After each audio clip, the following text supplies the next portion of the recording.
Good morning, ladies and gentlemen. Welcome to the tribute to the MSU personnel for their 40 years in service. Today, we will be witnessing their awarding and, of course, recognizing their contribution to this very institution. I will be your host, Sir Haila Latif Yusuf, at your service today, and we will start with an opening prayer to be led by our very own Special Assistant from the Office of the President, Dr. Muhammad Jihan Makarambon. Sir.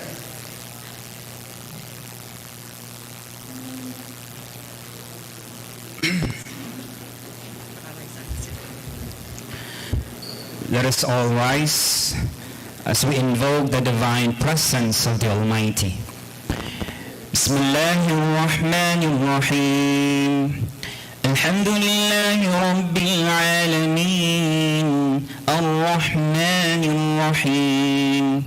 مالك يوم الدين إياك نعبد وإياك نستعين اهدنا الصراط المستقيم صراط الذين أنعمت عليهم غير المغضوب عليهم ولا الضالين آمين. Ya Allah, we ask you by your beautiful names and exalted attributes, for you are the source of all blessings. We ask for your mercy and guidance as we gather here today to honor loyalty and dedication. Ya Allah, grant us sincerity in our actions and purify our intentions so that all we do is for your pleasure alone. Bless those who have shown steadfastness, integrity, and commitment in their work, and make their efforts be a source of benefit to their families, communities, and this university. Ya Allah, reward them with goodness in this world and the hereafter, and make their dedication a means of your continued favor upon them. Ya Allah, grant us all the strength to uphold the values of loyalty, trustworthiness, and cooperation. Bless our university president, Hassan al-Basri, and his family. Bless our officials, faculty, and staff, especially those who are behind this event, and elevate us all to the high status of excellence in this world and the hereafter. أصبحنا وأصبح الملك لله والحمد لله لا شريك له لا إله إلا الله وإليه النشور اللهم آمين والحمد لله رب العالمين. Please remain standing for the Philippine National Anthem and the Bangsamoro Hymn.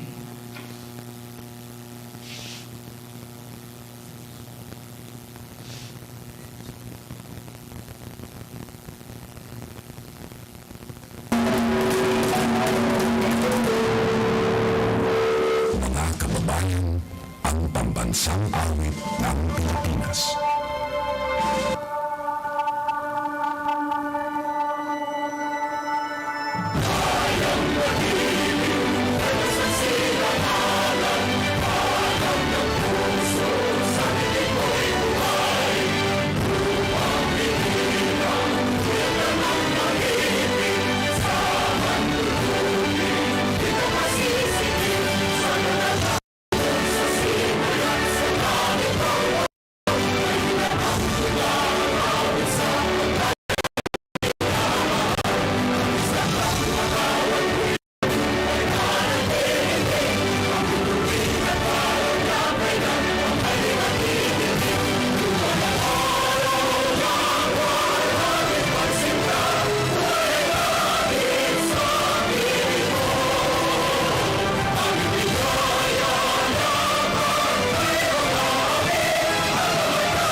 Thank you. You may now take your seats. Once again, this is our tribute to the MSU personnel for their 40 years in service. We are again acknowledging the presence of our very own President, President Attorney Basari D. Mapupuno. We also have our Vice Chancellor for Academic Affairs, Dr. Amercan Cabaro, our Assistant Vice President for Planning and Development, we have Dr. Uding Lakuto Maamor, and also our guest of honor, Director Sandra Arnica Usman of the Director of the Civil Service Commission of the Lanao del Sur Field Office. Ma'am, to formally give us the welcome remarks and of course to give us the rationale of why we are finally here in this day and on this particular occasion, we would like to call on the Executive Assistant of the Office of the President and also the Chairperson of this Loyalty Award Program, Chief Norain S. Baunto. Ma'am.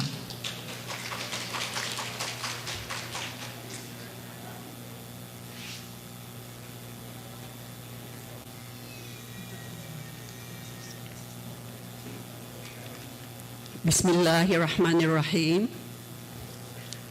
Our very own President of the MSU system, Sultan Attorney Basari D. Mapupuno, Director of the Civil Service Office, Ma'am Director Sandra Arnica Osman, other MSU system officials, campus officials, deans and directors, fellow employees of the university, Assalamualaikum warahmatullahi wabarakatuh. I stand before you today as your humble chairman of the Loyalty Committee on Loyalty Awards for the 40 years of services in the university. Of course, with the presence of my co-members of the committee, to express our appreciation and admiration for the exceptional services in this great university, the Mindanao State University.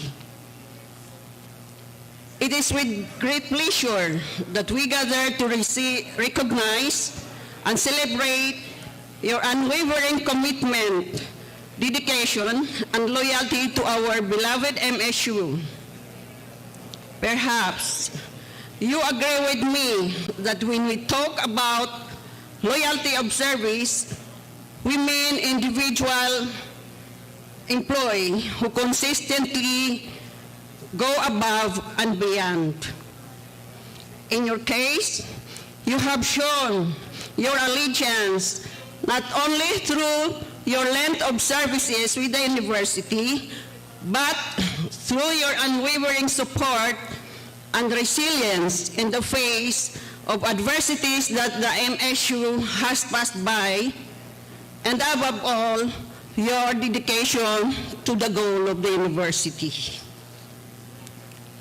My colleagues in the university, the awardees, you are fortunate because no less than our President will acknowledge today, moments later from now, your countless contributions, sacrifices, and he will bestow upon you your loyalty awards and accept the awards as tokens of deepest appreciation from the Mindanao State University. Let us thank our MSU President for spearheading this momentous occasion.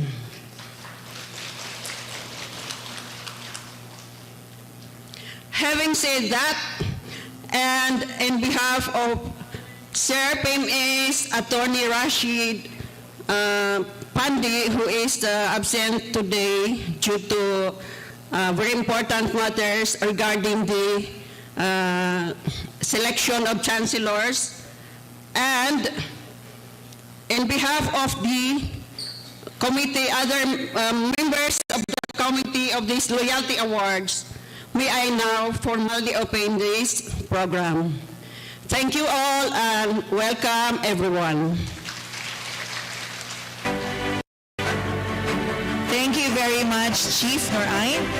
That was really indeed a very inspiring note that we are awarding the people who actually went far and beyond Mindanao State University services. So, inshallah, you are all worth it, this kind of award. So, to give us more inspiration today, we would like to request the Director of the Civil Service Commission of the Lanao del Sur Field Office to give us a very inspiring message, hopefully for everyone and the awardees. So, ladies and gentlemen, please help me welcome Director Sandra Arnica M. Osman.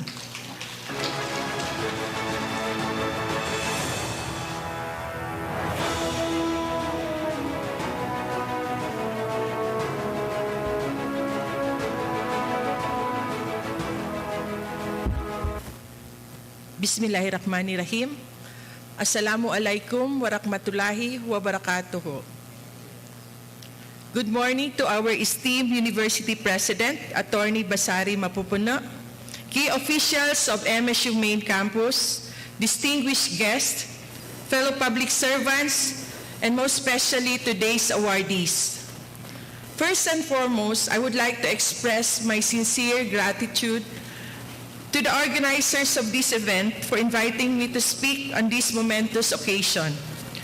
The theme of today's celebration resonates deeply with us at the Civil Service Commission, as we are entrusted with shaping policies and programs that touch every stage of the employee life cycle, from recruitment to retirement. Some of you may be planning your retirement already. Tama po ba? May I see a raise of hands? Sinong nagpaplano ng mag-retire? Ayan. For now, let us set aside thoughts of retirement, as today is a celebration, inspiration, and deep appreciation. We gather to honor a truly remarkable achievement, 40 years of dedicated service to the government by the outstanding officials and employees of Mindanao State University. This loyalty award represents much more than the passage of time. It stands as a tribute to your perseverance, resilience, and unwavering commitment over 4 decades of service. So if you can just close your eyes, yung mga awardees natin, very quick. Let's go down memory lane. Can you still remember your first day in the government? When, where, and who? Sinong mga na-meet nyo nung first day nyo? Naaalala nyo pa po ba? Okay, very good. At least sharp pa ang mga memories. Kasi meron sa Senate hearing, hindi niya maalala yung elementary niya. Kayo 40 years, ha? So, 40 years. To put this into perspective, consider the many changes in the last 40 years. Do you know that Philippines has seen 8 presidents? And this institution has 6 SUC presidents. So yun yung mga inabutan ninyo. 40 years ago, the workplace was very different place. Ano yung mga naririnig nyo when you enter the office? Yung tunog ng makinilya. What is makinilya? Typewriter. Yes, it was typewriter then. And then may fax machines. And of course, sino makakalimot sa carbon paper? Your best friend. Kapag nagkamali ka, uulitin mo lahat. So there was telegram. No? Magte-telegrama pa tayo. And landlines, party lines, which are our primary modes of communication. And patience was a necessary skill because we cannot get everything done in a snap like today. Noon talagang pagpapaguran mo. When you are asked to make a draft, ang naiiwan lang sa draft, very truly yours. Pero ngayon, we have AI to do everything for us. Although the tools have changed, the essence of your work has not. How many of you recall the challenges of working with those older technologies? It wasn't always easy, but you persevered, showing adaptability and determination to keep serving the public regardless of the resources at hand. Over these 40 years, you have witnessed tremendous transformations and helped shape the institution we see today. You have been the backbone of this organization, ensuring that through every change in leadership, changes in policies, or even technology, the work continued and the people were served. In Islam, values like loyalty and integrity are foundational. The Prophet Muhammad, peace be upon him, emphasized the importance of dedication, saying, "Verily, Allah loves that when one of you does a job, he should perfect it." This reminds us that our work, when done with sincerity and excellence, is not just a duty, it is an act of worship. So as we celebrate this incredible milestone, I want to remind you that the journey doesn't stop here. 40 years of service is an extraordinary accomplishment, but it also opens new doors for continued growing, learning, and of course, fresh opportunities. You've heard lifelong learning. Lifelong learning is essential, especially in today's fast-changing technology. You've heard also of AI, artificial intelligence. Many were asking, papalitan ba tayo ng AI? Will AI replace employees? What is the answer? Yes or no? No. AI will not replace people in the government. But people who knows how to use AI can replace those people who do not know anything about AI. So lifelong learning includes knowing about the new technologies. So one notable public servant who embodied the spirit of lifelong learning was Lee Kuan Yew, the founding Prime Minister of Singapore. After serving Singapore's Prime Minister from 1959 to 1990, and later nagkaroon siya ng mga advisory roles until his passing in 2015, madalas tinatanong si Prime Minister Lee Kuan Yew, what is your secret of success and longevity in public service? So if I ask kayo po, ano po ang secret nyo sa success at longevity of 40 years sa government? Patience. Ang pagkakasabi pa talaga ng patience, talaga, patience. Abundance of sabar, sabi nga nila. So, nalaman lang ang sagot dito when, in the latter stage of his career, gumawa si Lee Kuan Yew ng letter para sa kanyang mga apo. No? Through this letter, Lee Kuan Yew conveyed that his 40 years of public service were not only a journey of leadership, but one of lifelong learning, reflection, and resilience. His story exemplifies the mindset of long-serving public servant who viewed each year not as an accumulation of power, but as an opportunity to grow, serve, and ensure a brighter future for others. So the 40 years, hindi po yan ang end. It might just be a beginning for you to discover, no, and to explore. So to our esteemed awardees, thank you. Maraming salamat po in behalf of the Civil Service Commission. Maraming salamat sa inyong serbisyo sa gobyerno. Your unwavering dedication had made a lasting impact. And as you receive this loyalty award today, know that your contributions have been invaluable. Yet this is not the end of your journey. There are still new challenges to tackle, new lessons to learn, and new ways to inspire. Your experience is a gift, not just to this institution, but for the generations that follow. Probably for the next days, ang iisipin nyo na lang, what will be my legacy? Ano bang iiwan ko in the event that I retire? It is not the table, it is not the structure, the painting, or whatever. It has to be something very significant. No? Yung pangalan na iiwan nyo na maaalala ng mga next generation. The best leaders and public servants never stop growing. And I am confident that you will continue to lead, inspire, and shape the future in remarkable ways. Once again, congratulations on this monumental achievement.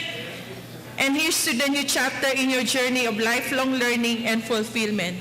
And before I end, I would just like to express my thanks to the 3 beautiful ladies who delivered the invitation sa opisina. And at the time, I was joking na it was a short notice, I have nothing to wear. Hindi naman siguro rin manonotice because everyone will be very beautiful that day. And yet, pinadalhan po nila ako nitong manong,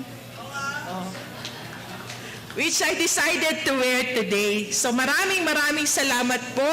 And of course, mabuhay ang bawat lingkod kawani ng gobyerno, mabuhay ang lahat ng lingkod bayani ng gobyerno. Assalamualaikum warahmatullahi wabarakatuh.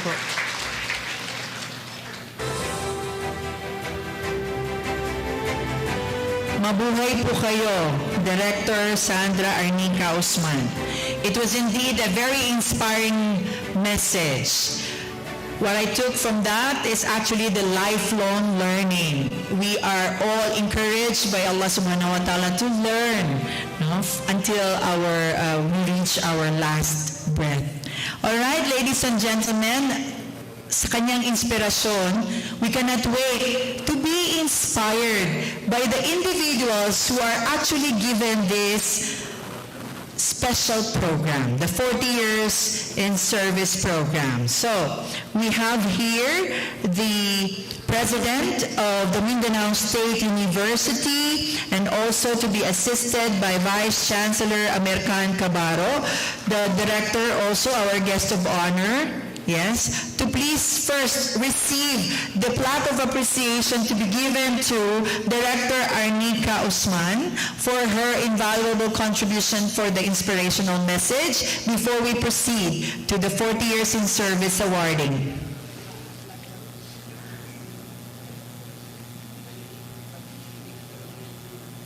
Aside from the beautiful malong that was given to her, please give her a round of applause for being our guest today.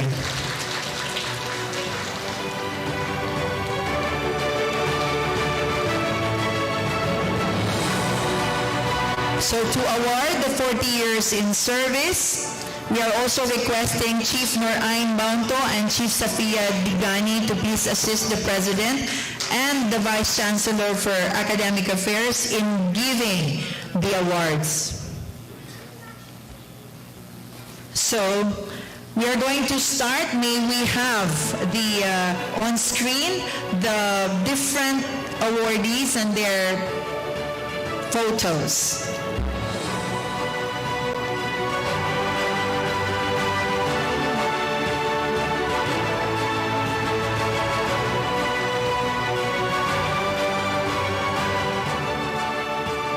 We will be starting with, may we request the awardees to please come closer to the stage and of course receive the plaque of appreciation. May I have one plaque please for the citation?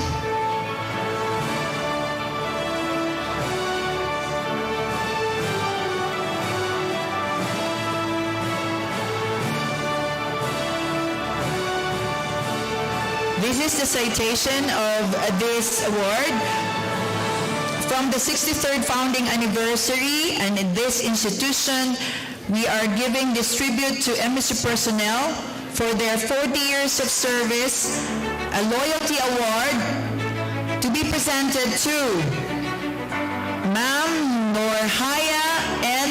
Alip of the Vice Chancellor for Administration and Finance Office as commendation or tribute for her consecrating 40 years of dedicated, committed, and unflagging services to the Mindanao State University main campus, given on this date at the Mindanao State University main campus, signed by our President with Attorney Saaduddin Alaulia, E.A. Nur Ain Bangko, and Faisal Mangutara of the HRDO.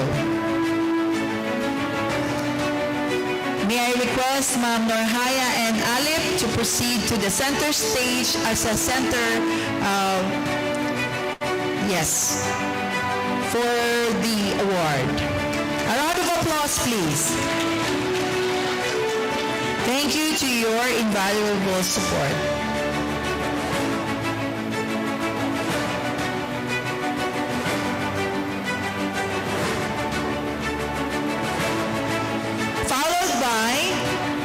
Ma'am, we are requesting you to please stay on this side.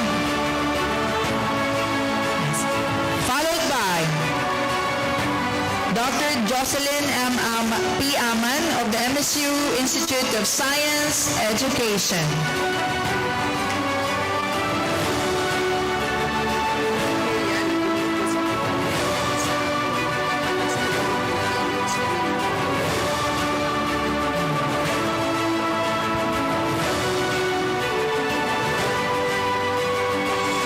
Followed by our very own from the College of Social Sciences and Humanities, Dr. Samuel E. Anonas.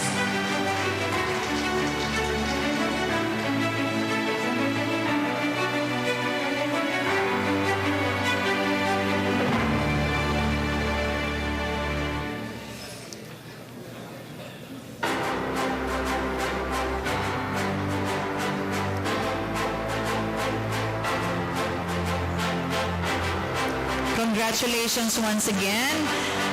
Now we have Professor Fatima M. Aragasi from the King Faisal Center for Islamic, Arabic, and Asian Studies. Ma'am Fatima. The beautiful pictures that you see on screen are courtesy by the MSU OIPP photographers.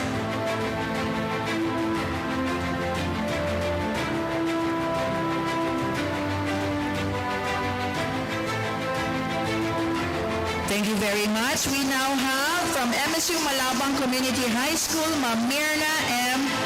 Asira. In absentia.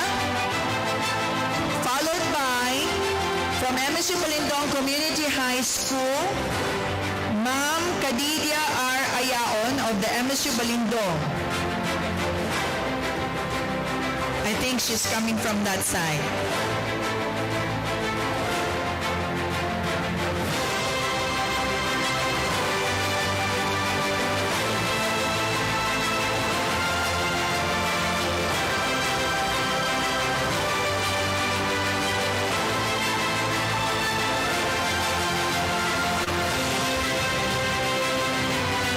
Congratulations once again. Now we have Tanamba A.B. Balas of the MSU Balindong Community High School. Ma'am, please proceed to the center to receive your award.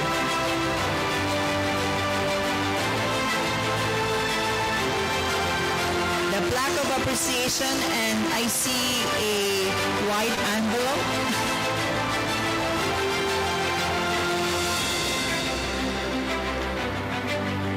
Followed by Ma'am Saawia M. Banto of MSU Taraka Community High School.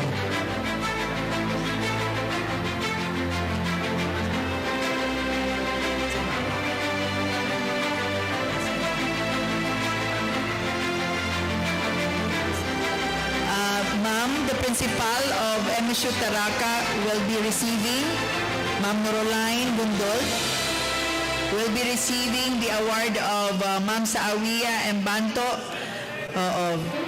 who is not feeling well today.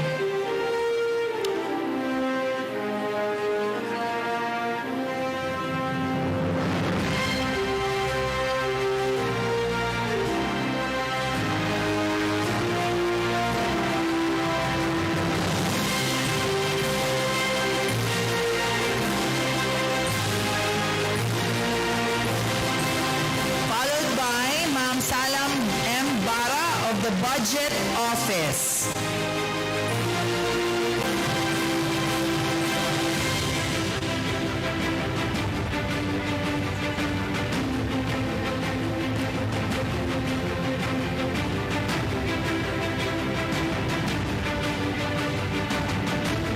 Congratulations once again. Now we have Ma'am Farida M. Bato of MSU Tugaya Community High School.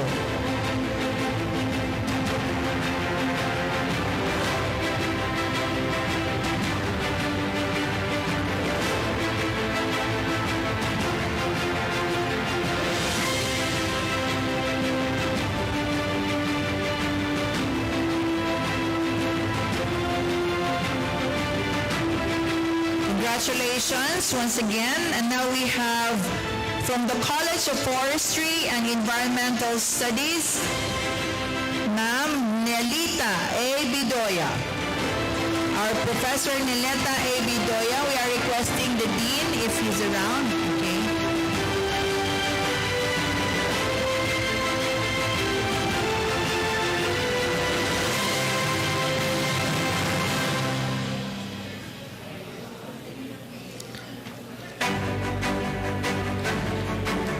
Congratulations once again for the unwavering support to the university. Followed by Professor Evelyn B. Bicas of the College of Forestry and Environmental Studies.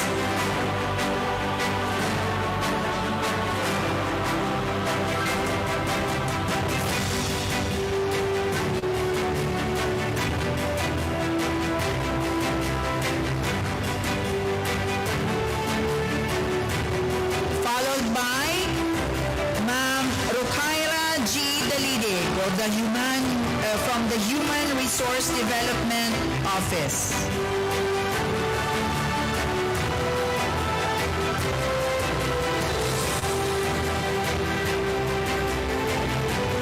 Thank you, Ma'am Rokaira G. Dalidig, for the unwavering support for the Mindanao State University.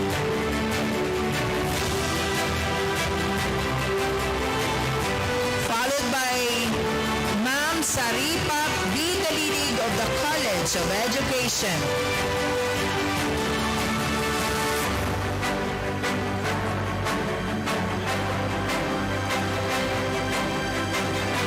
Escorted by the Dean herself from the College of Education.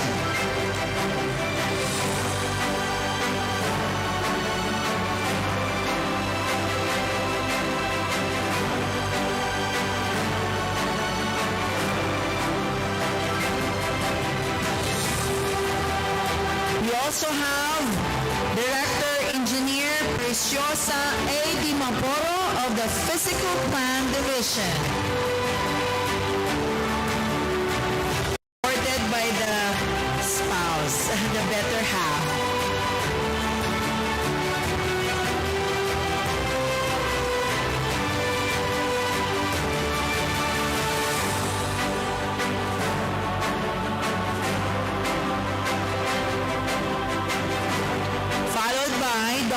Celindo U. Dingding of the College of Social Sciences and Humanities, of course, escorted by Ma'am Naima Manabilang, Dean.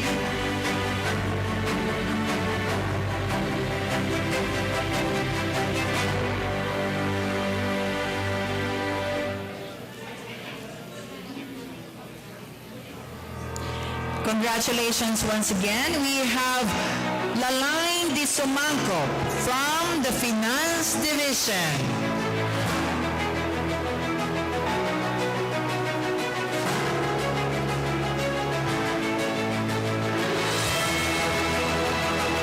Escorted by the son.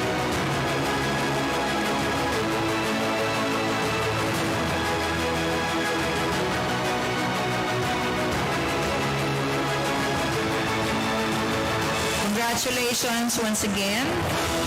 Followed by our Director of the University Library, Director Zaalika B. Idres.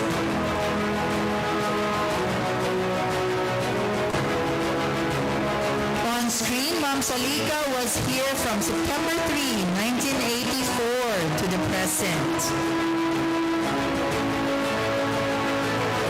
Congratulations once again. Now we have Mrs. Mo'mina M. Galanto of the Office of Information, Press and Publication.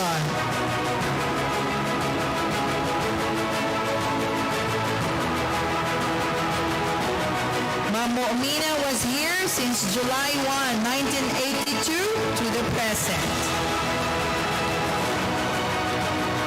Followed by Ma'am Salivia L. Gilling of the College of Health Sciences, escorted by the Dean herself.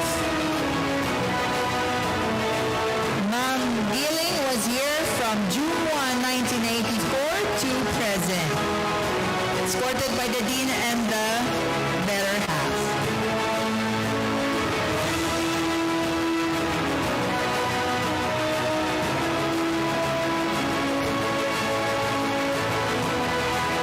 Congratulations once again. Another award is given to Raga M. Bunting of the Office of the Assistant Vice Chancellor for Academic Affairs. Ma'am Bunting was here since February 1, 1983 to the present, escorted by the ABCAA. Ma'am Paitao.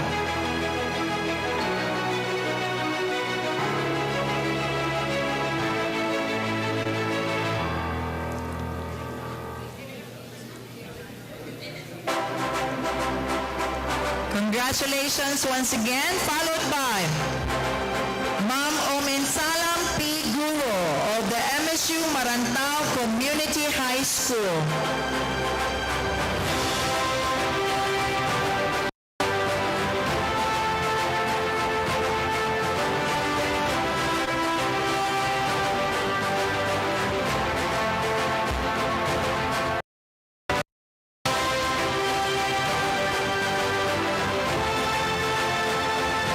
Salam was here since 1982. Congratulations. Followed by Ma'am Osinta Haji Basir of the Physical Plant Division. Ma'am Haji Basir was here with us from July 1, 1984 to the present.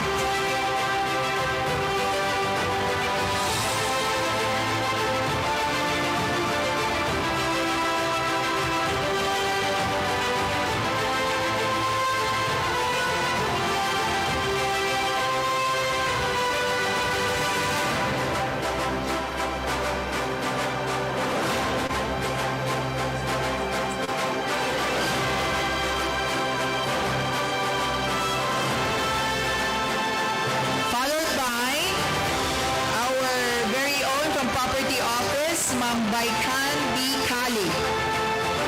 Ma'am Kali was here from 1983, January to 1983, and retired June 15, 2024. Tama ba ako? Thank you.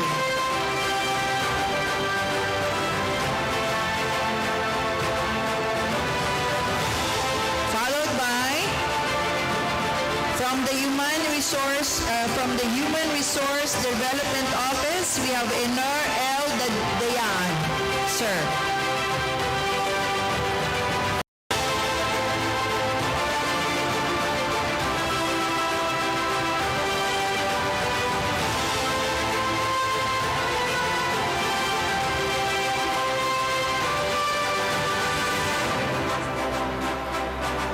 Followed by Mitos J.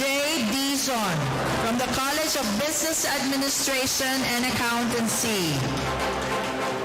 Professor Ana Mitos Dizon was here with us since June 1, 1983 to July 27, 2024.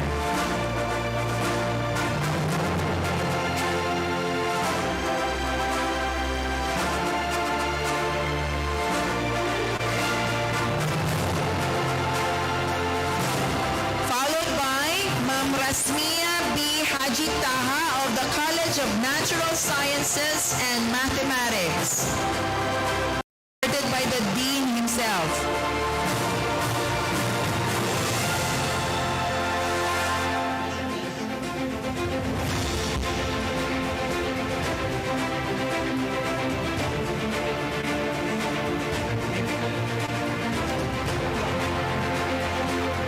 Thank you, Ma'am. Rasmia was here since 1982. Followed by Sir Said M. Ibrahim of the Motor Pool and Water System Division.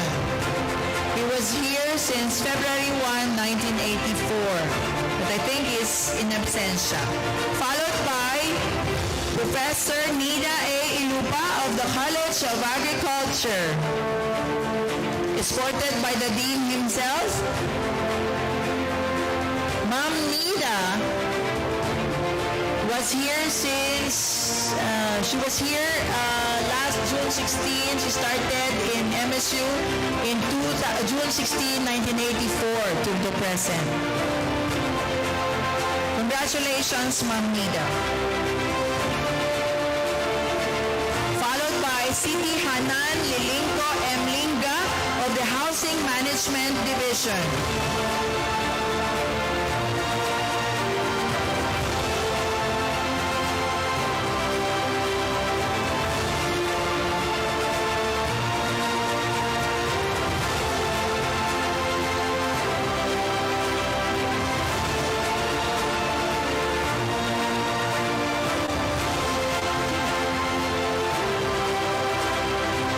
Thank you very much. Followed by the next awardee,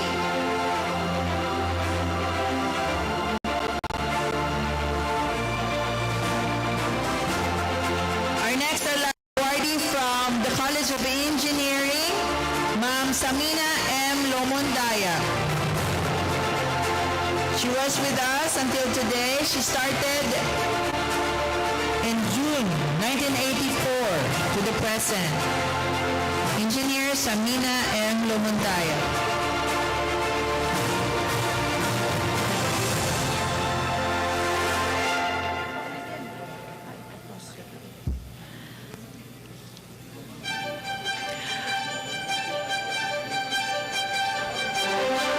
Thank you very much. Per request from our committee to give a rest for the team, may we have a photo op with the rest? Wala na sila. Okay. We will have the rest first, Sir President. We will be calling a special intermission before we finish the awards. As requested, we will have a serenade first, an intermission from the Senior Council and MSU Combo.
Sancho? Hello, good morning po. Magandang umaga sa ating lahat. So, congratulations po sa lahat ng ating mga guys.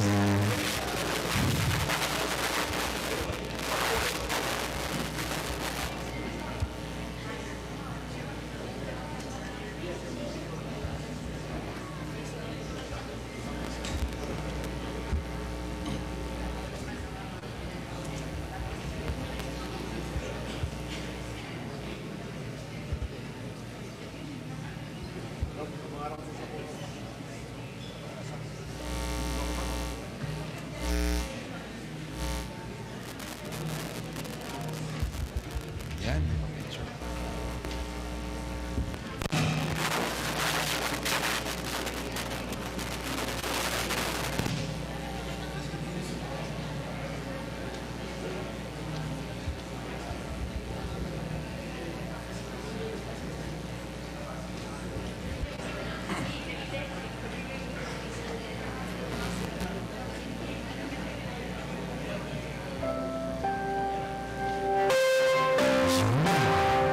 Pwede pakibalik, Maestro. So, para sa inyo ang kantang to, I hope you like it, no? Sa lahat ng nakakaalam, you can sing with me. This song is entitled Hanggang by Vince Cornejo. Maestro.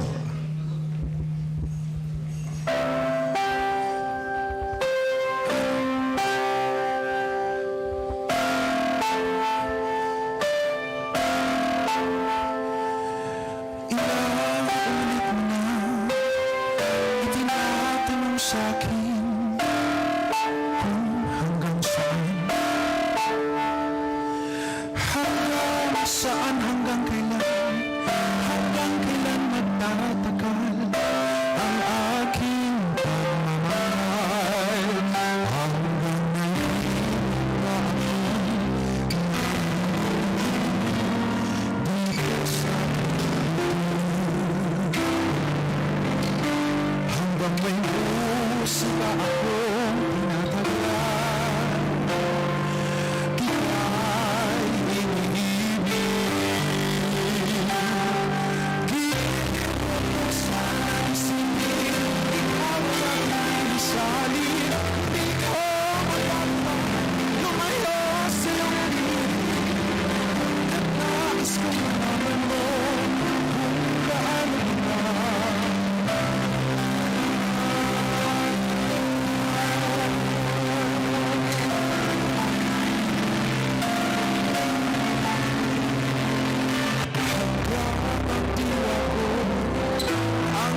Sa'yo laan, mamahalin kailanman. Hanggang pag-ibig ko'y hanggang walang hanggan. Tanging inis mo lamang, hanggang mahirap pa ako dito sa hanggang may usap akong tinataglan.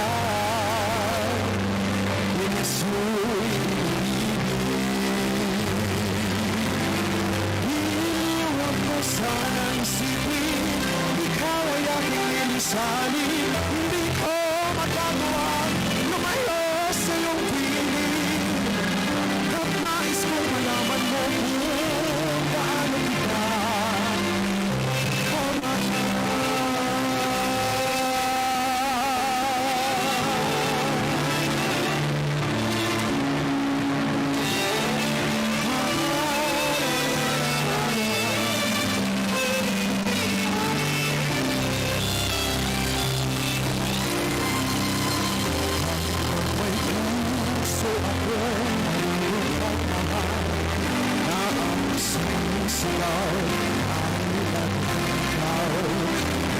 saan, hanggang kailan, hanggang kailan kita mahal, hanggang ang buhay ko'y kunin ang mahal.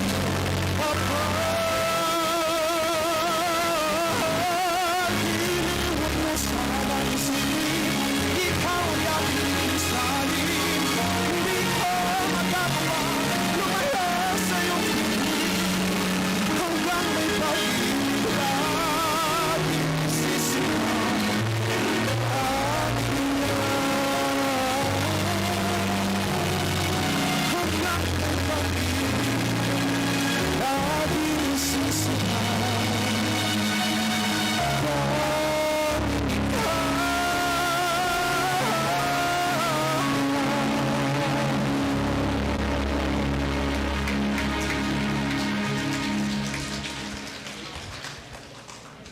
Thank you very much to our Seniors Council.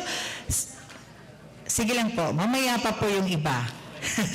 Let's continue with the tribute to the MSU personnel with the awarding of plaques to our awardees from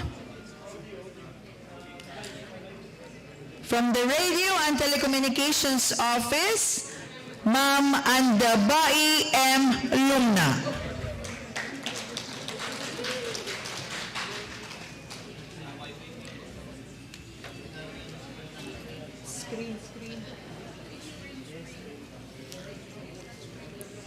Screen, PowerPoint. Thank you. That's Ma'am Andabai M. Lumna of the Radio and Telecommunications Office, followed by Sir Elmer B. Makalangkom of the Housing Management Division.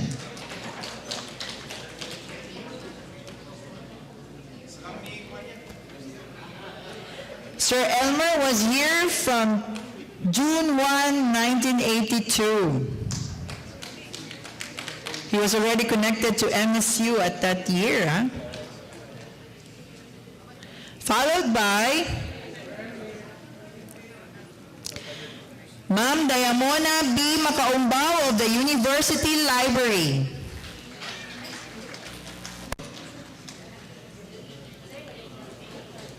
She started from the University Library from October 1, 1984 to March 16, 2024. Thank you very much, ma'am, for your services. Congratulations.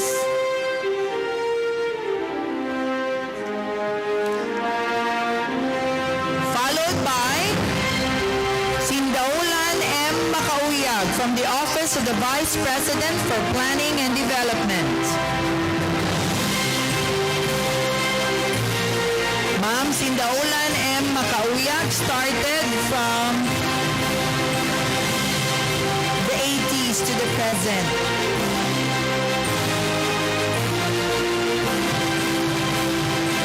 Congratulations.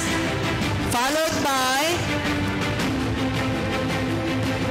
Ma'am Janet B. Macoy from the College of Natural Sciences and Mathematics.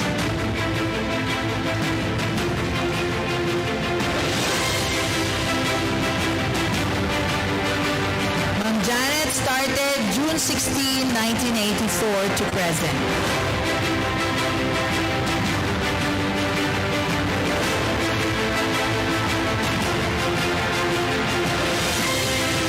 Congratulations, followed by Ma'am Intanoray M. Magangtong of the Cashier's Office. Ma'am Intanoray started on March 1, 1984 and still serving today.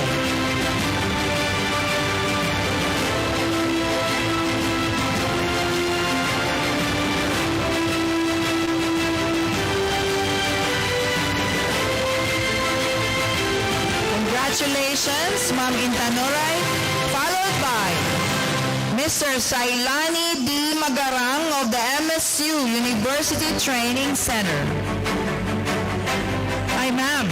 Sailani Magarang from MSU University Training Center.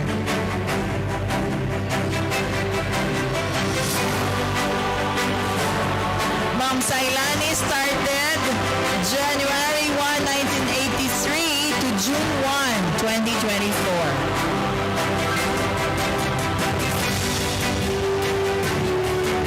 Escorted by the director herself from the UTC.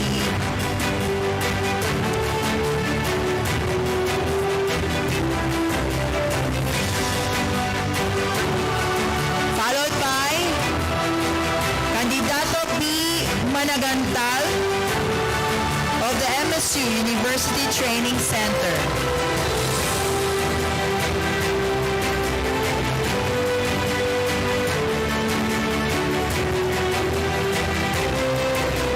Congratulations to the serving individuals from the University Training Center. Followed by Rohma A. Managantal of of the MSU Balindong Community High School. Ma'am Rokma started January 1, 1983 to the present.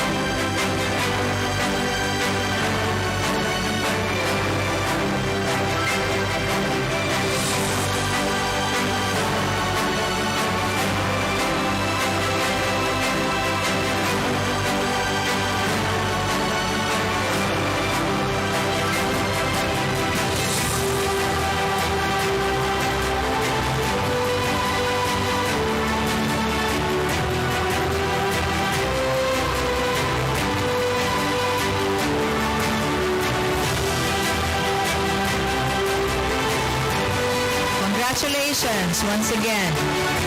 And now we have from the College of Business Administration and Accountancy, Professor Corazon M. Mangelen.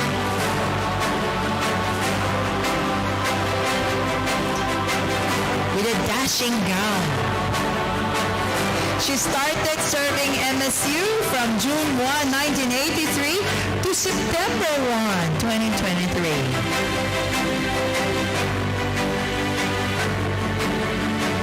Thank you for the love, Ma'am Cora.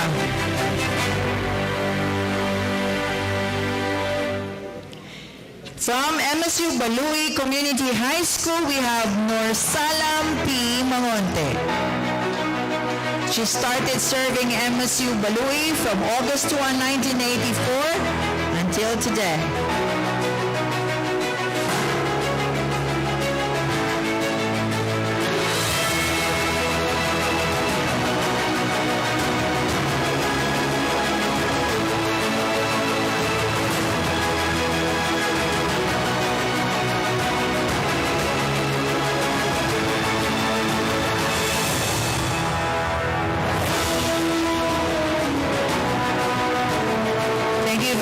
And congratulations.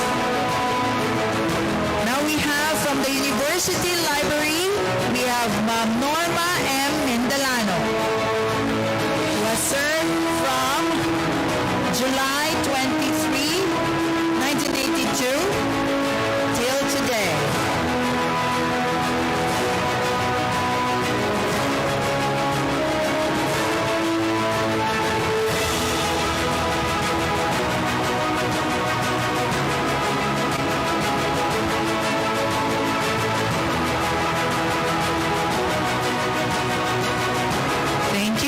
Congratulations, Ma'am Norma, followed by Mamundog A.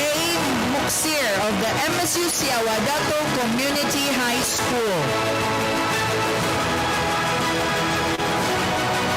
Sir Muksir started in the 80s to the present.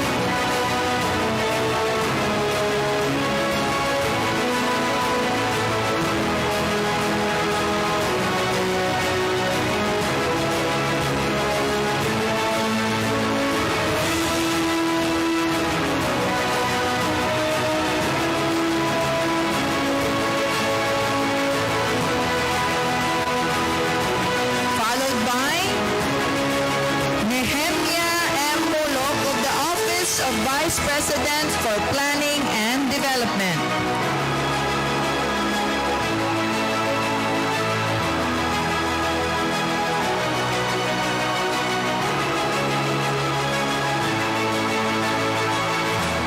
Ma'am Nehemia started in January 20, 1982 to present.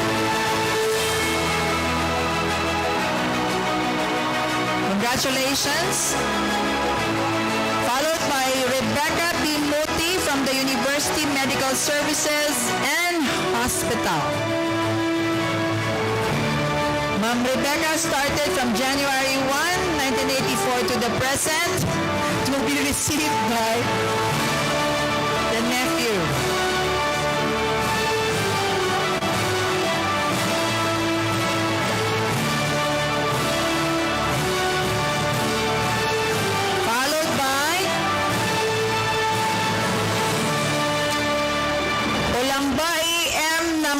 Of the College of Forestry and Environmental Studies, Ma'am Olambay started January 1, 1983 to February 25, 2024.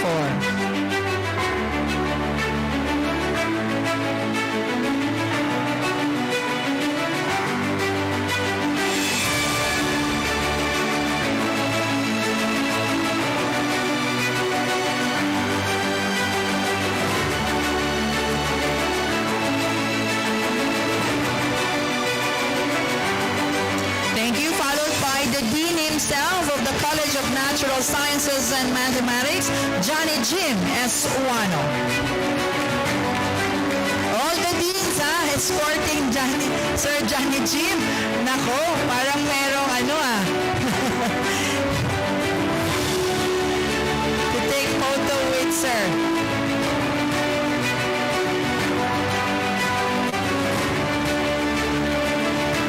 Sir Johnny Jim started on June 16, 1984, and until today, serving as the Dean of CNSM.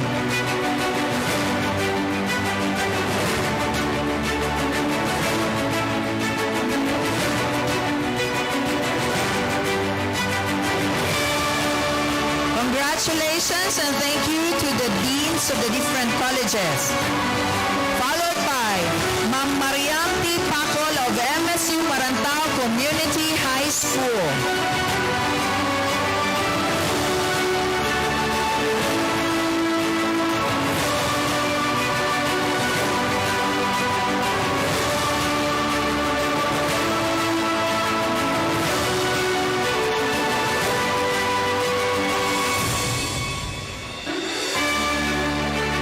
Ma'am Mariam Paco started April 1, 1983 and still serving until today.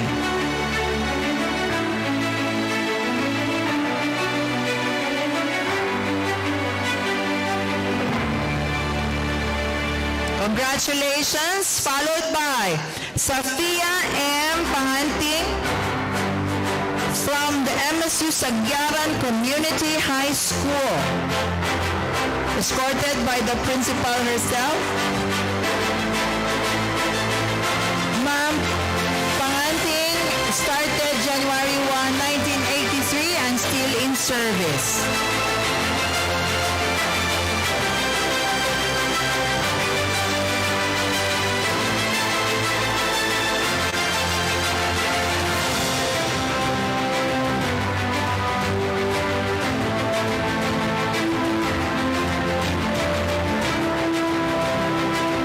Congratulations po. And now we have Professor Drusilla D. Radaza of the College of Social Sciences and Humanities. Ma'am Radaza in absentia to be received by the Dean, Ma'am Naima.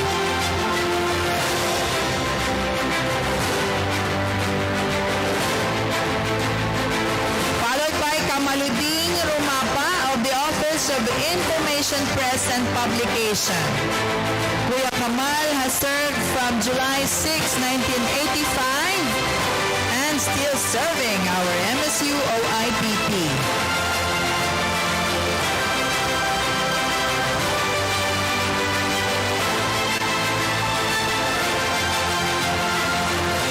Congratulations, Kuya Kamal. Followed by Gloria M. Rosalejos of the College of Natural Sciences and Mathematics. Ma'am Gloria started last July 1, 1984.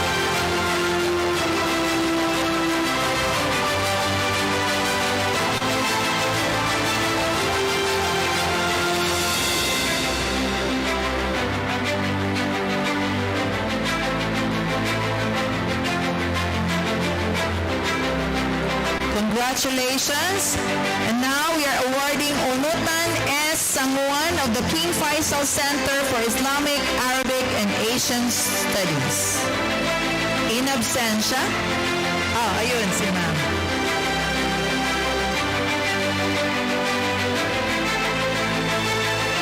Ma'am Unutan Sanguan started last March 16, 1984, and still serving our KEFSHAs.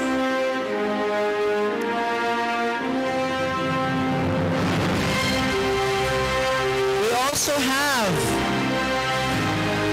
Abla T. Tungkaling of the College of Engineering in absentia. Yes, and we have Papala M. Hassan of the College of Forestry. She started with us from January 1983. Papala M. Hassan.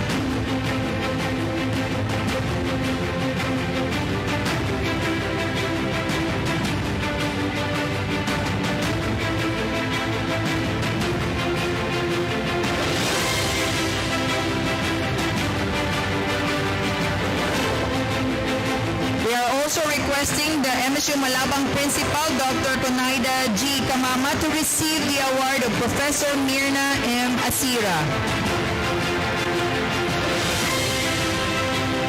She was with us, she started last June 1, 1984 to January 1, 2024.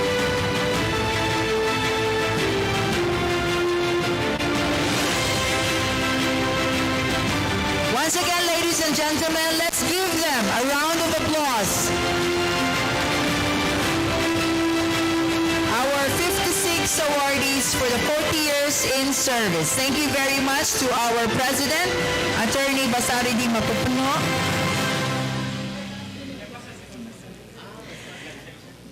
And of course, our Vice Chancellor for Academic Affairs. Also our guests of honor, Director Sandra, Chief Norain, and Chief Safia Gani for assisting our President.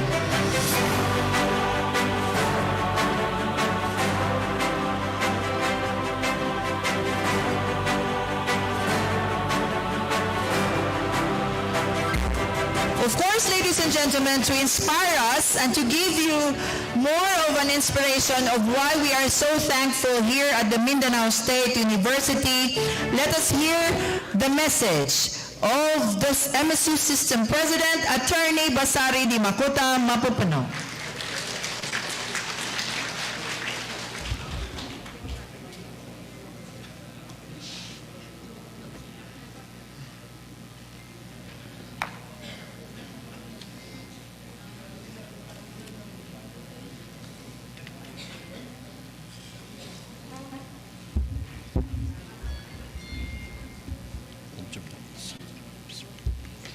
Assalamualaikum warahmatullahi ta'ala wabarakatuh.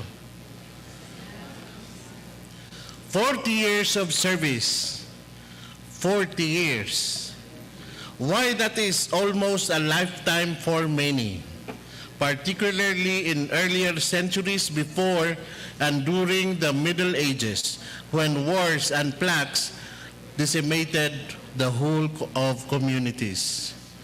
But due to amazing and marvelous advances in science and technology and invention of medicines like penicillin and other antibiotics, life expectancy of man has increased.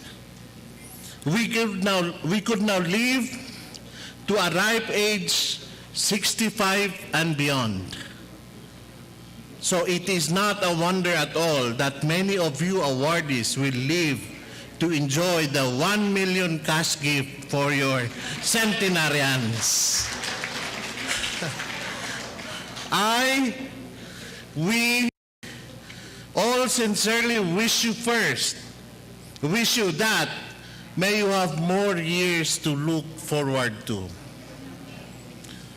40 years, if that is not proof enough of loyalty to the service and the Mindanao State University, I do not know what to call it. But if you ask me, I prefer words love and commitment to loyalty. For in these times, loyalty has become a lonely word like honesty. Kanta yun na. Loyalty can be skin deep or superficial, can even be faked, can be bought, can be forced or imposed, can be inconstant, changeable, and undependable. Commitment is something volitional, even visceral. It comes from the heart, from a profound belief or faith. It is based on conviction. We work for the Mindanao State University because we believe in the noble mission that is its reason for being. You have devoted the finest and most productive years of your life, 40 years, to your work, to service in this institution because you found meaning in playing your part in the pursuit of that mission. And you did it and have remained in the service for your family, your children, and your people who are the true beneficiaries of the boon, the mine that is the Mindanao State University. Poet Khalil Gibran says that work is love made visible. And if you cannot work with love, but only with distaste, it is better that you live and sit at the gate of the temple and take alms of those who work with joy.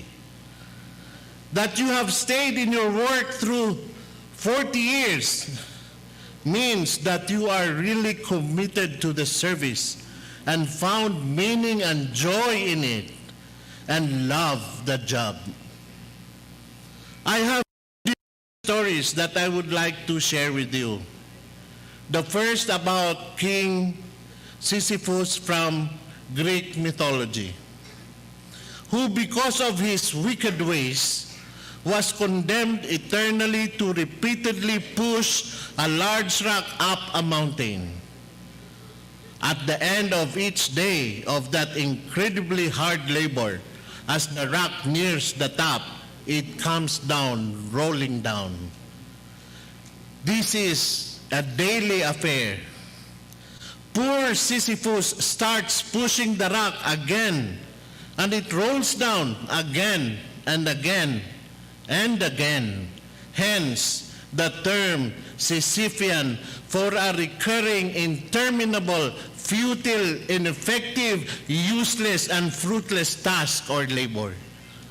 The other story is about the great Renaissance painter and sculptor Michelangelo, who gave us masterpieces like the David in Florence, Pieta and the fresco on the walls and ceiling of the Sistine Chapel. Michelangelo spent years lying flat on his back on a scaffold, painting the fresco in the Sistine Chapel. His eyesight failed from the paint that kept falling on his face and dripping into his eyes. He was almost blind when he completed his monumental obra maestra. Michelangelo makes a model of relentless commitment. He invested all of himself in that magnificent work of art because he believed in the importance of what he was doing, the history of Christianity. The whole work was for him an act of faith. It is an act of love. We have to see meaning in the work we do. If we cannot find meaning in our work and enjoy and love it, we spend 8 hours every day laboring away in quiet desperation. As Thoreau said, hordes of people live their lives in quiet desperation because they do not find meaning in their life and in their work. Their work is nothing but a paycheck, a source of income, not a source of joy or fulfillment and validation of the self. It is outcome of our work, no matter how humble it is, that validates ourselves and gives us a sense of our worth. A while ago, I was asked by Dean Monaima, "Sir, hindi ka napapagod? You just arrived from Malaysia and then Maguindanao and then back and then today very early." I said, hindi. Every time I see people satisfied with what we are doing, I am relieved and I feel very happy.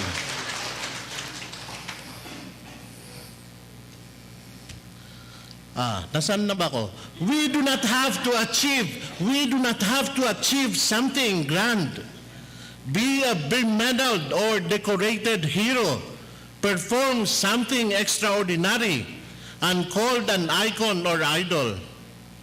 By faithfully and conscientiously doing our job, like acting promptly on papers brought to you, providing information or data asked for, courteously answering queries of people, especially strangers who come to the office, advising students on how to facilitate the processing of their claims, or simply coming to office early enough to entertain people who wish to transact business with our office, etc. and etc.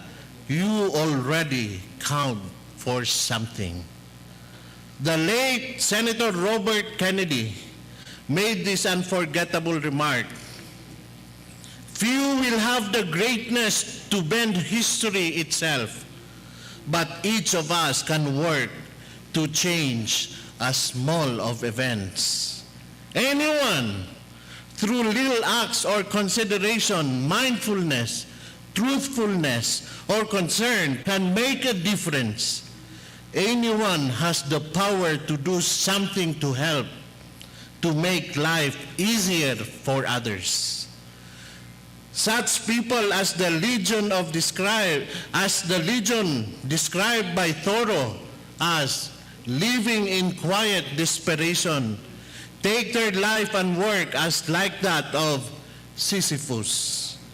Our work does not have to be excruciating, deadening drudgery like the monotonous, dull, and uninspired and fruitless work of Sisyphus. When we are committed, that is, we find meaning in our work, we invest all that we can give, our time and best efforts in it. We find fulfillment in it, miski wala pang honorarium.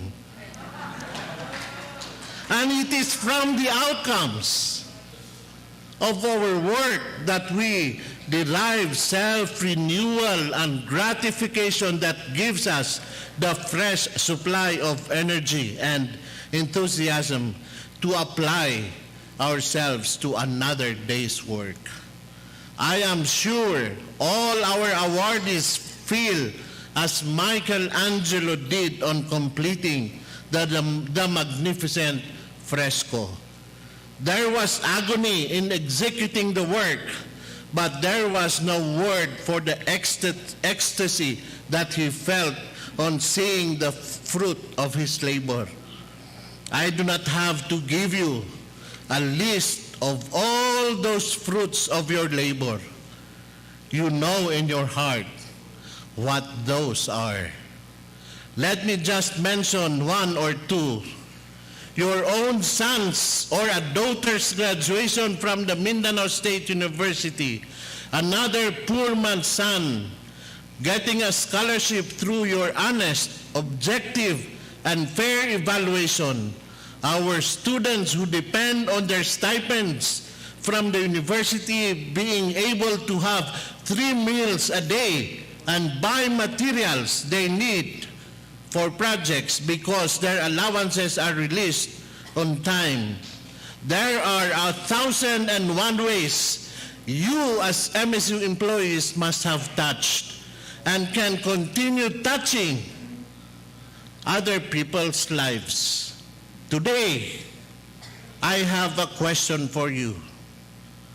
When did you last touch another person's life by doing your work? Congratulations, fellow MSUans, having stayed with MSU in the last 40 years through thick and thin, through the hard and the good times, is something we sincerely thank you for in behalf of this pamantasang, dakilang pamantasan. May you have more fruitful and rewarding years ahead of you. Assalamualaikum warahmatullahi ta'ala wabarakatuh.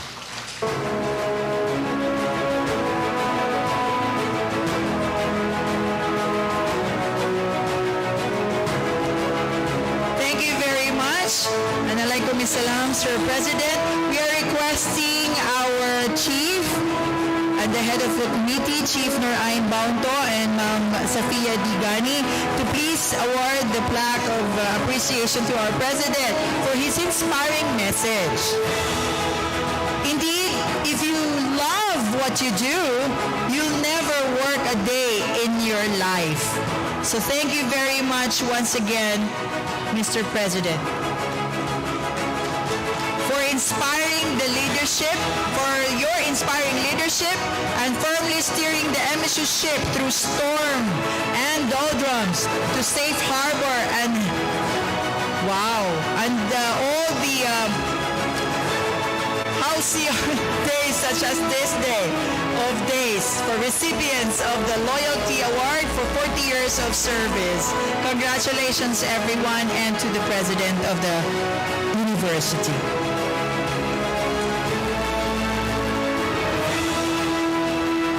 Of course, we would like to be serenaded once again before we call on the responses of our awardees. We will have an inspiration from our Seniors Council, an intermission from the Seniors Council.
Hey, mic checks. Hey, mic checks. Magandang umaga po sa ating lahat. Good morning po. Hello po sir. Good morning po sir.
Ikaw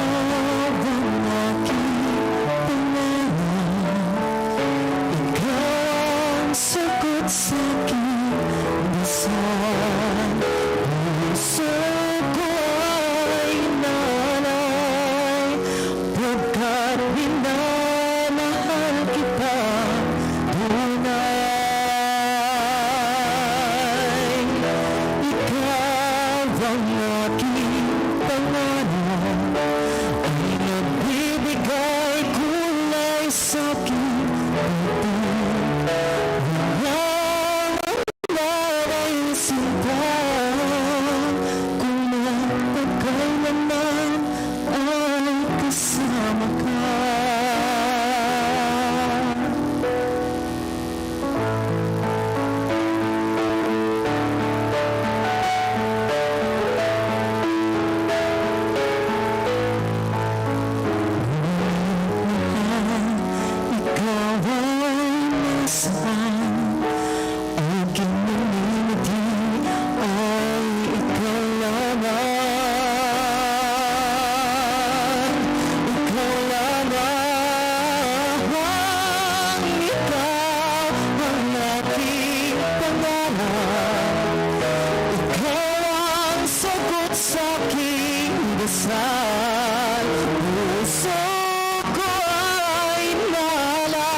Maraming salamat po.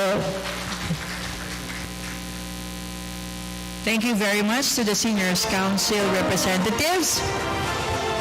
Now, ladies and gentlemen, the person to give his response, the message from the representation from the faculty members, is a person or is a man respected by the College of Social Sciences and Humanities.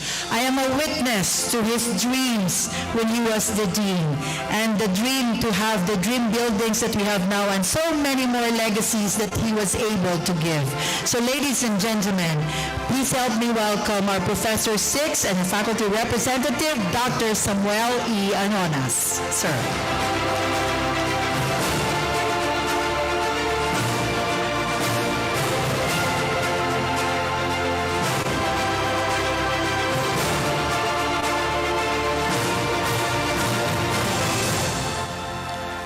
Thank you, sir, my former assistant dean. Thank you, sir, for making my life easy when I was the dean of the college. Thank you very much. To our assistant president and chancellor of the MSU main campus, Attorney Basari Mapupuno. To our guest of honor, Director Sandra Osman, Director of the Civil Service Commission in Lanao del Sur. To campus officials, to our dear Vice Chancellor for Academic Affairs, Dr. Cabaro. Thank you, sir. And other campus officials, deans and directors, as well as the system officials who are here. My co-awardees, there are 55 survivors. 55. So it was not an easy thing to survive for more than 40 years in service. And of course, to my mentors who are still around, and I'd like to mention specifically my mentor, Ma'am Bika. I hope I could have that kind of faces, Ma'am. Yeah. And then also to my colleagues in the profession, my co-faculty, staff, ladies and gentlemen, good morning. I was dreaming for this. In fact, my wife said last night, I think you don't need to go there.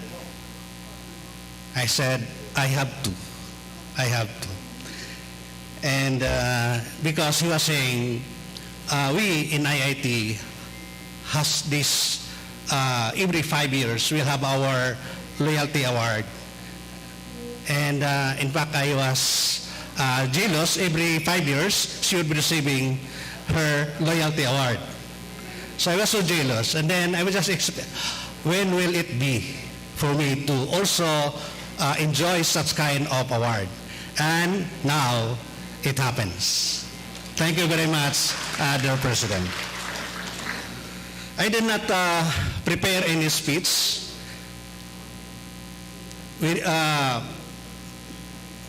I want to talk from my heart. Because if you're going to prepare a speech, maybe you will be doing so many things just to make your speech nice. But I would like to speak this from the heart. I'm so very much thankful first to our God, because He was the one who brought me here when I was still 17 years old. And then spending 5 years in my college life, naging 4 years yung political science. I went to the College of Law, enrolled there for the first year. We were the second batch. And after that, call of the time, I was called by our department to teach if I'm willing and give up the College of Law. And I heeded to that invitation. That's why I started teaching.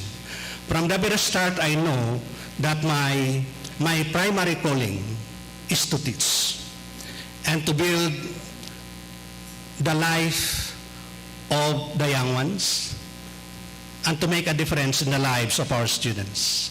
That someday they will become fruitful and be able to also make a difference in the lives of their families. Because most of us before were so poor.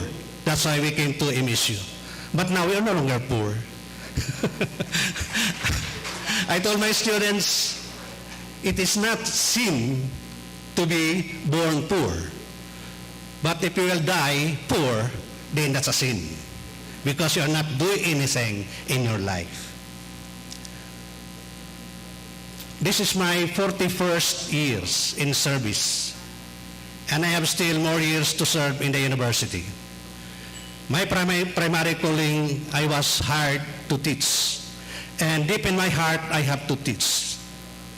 But whenever you teach, sometimes when you develop yourself, there are some callings. And these are the responsibilities to be part of the administration.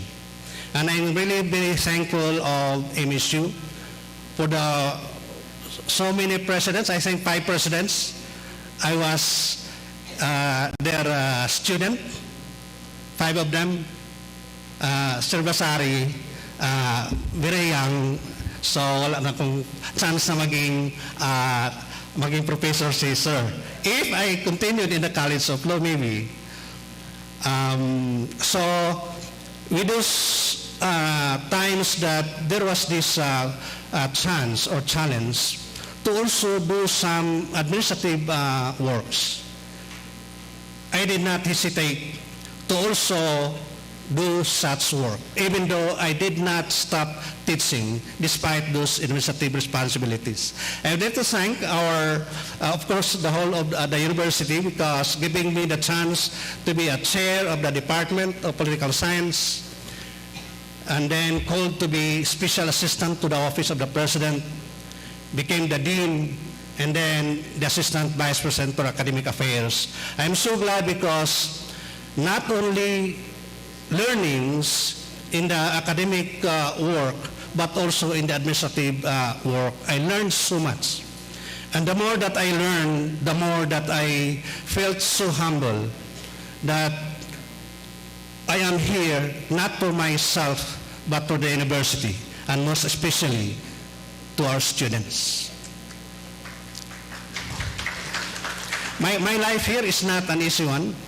Maybe some of you have also witnessed that, especially for faculty, we have so many challenges. Grades, for example, and that's already every end of the semester, that will really be a challenge to all of us, the faculty. And we keep on just praying that we'll still survive for the next semester. Especially if we are going to, if there are some failing students. But despite those, we will say, threats in our lives, I'm still here, I'm still around, and still committed to serve the university as long as I am still here.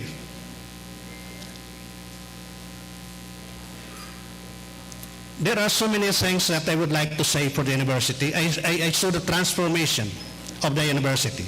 Coming here from a very young age, and then now, with my white hair, gray hair, a testament of these years of service.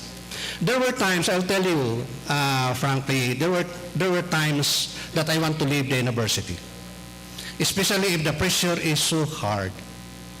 Especially if your life is threatened to the max, to the maximum. But God is there. He was the one who really put things that you stay because you are needed. And there was this one time that I was already accepted in one of the campuses of the university to transfer. But it did not happen because the president during that time prevented me from leaving the university and to help to govern the university. And that was his plea, and I stayed. 2 times that there were 2 invitations, and it is now on the level of the national government. I was invited to join one administration to help, maybe they have seen that we have also some separate expertise. And I told the emissary, I want to stay in the university. And this emissary said, you may have done already a lot in the university. Why not join to the national government? And because of that persistence, I submitted all my credentials. But something happened in the national leadership. I was assigned in one of the big departments of the country, but the secretary was changed. The last time that I was invited was the latest one, and even I asked the president, Mr. President, there is such invitation from the national government to join, maybe on the secondment status. And the president said, yes, you can go. Maybe the president can still remember. I was already preparing everything. I was already leaving. But when I told my wife, again, wives are so very powerful. My wife said, okay, you join the national government, and where will you stay? In Manila. We are the only 2 left. Our children already having their own lives. We are already almost at the last days of our marriage, of our life here. And then we are going to go there. And then I told her, then what do you want? What do you want? I want you to stay with me because my wife is in IIT. So I decided, of course, to honor always our wives, to honor the mother of my children. Okay, I did not pursue and continue that invitation, and I came back, and I told myself I would stay in the university. Wherever I would be needed, I would serve. And the first service is always towards my students. Every semester, mind you, the dean is our dean, no, Ma'am Onaima. Thank you, Ma'am Dean.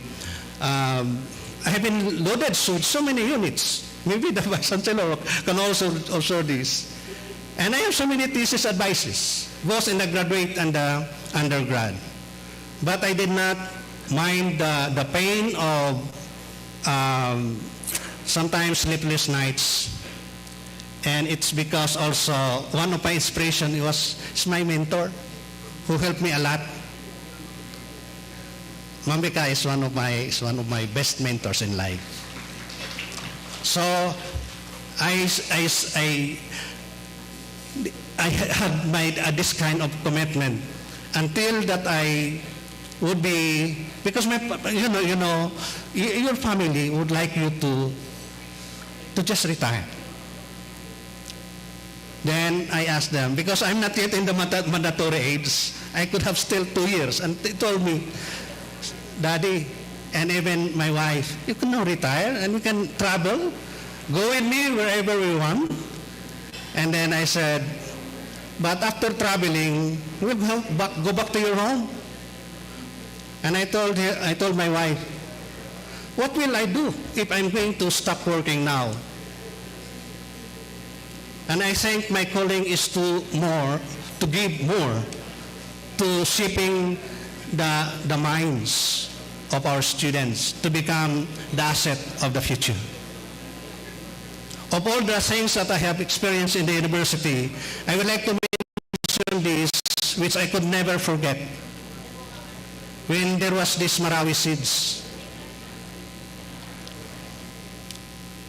I was given the privilege to join, and in fact, given the designated to head the Committee on Peace Education. And that was during the Marawi Seeds, those 5 months.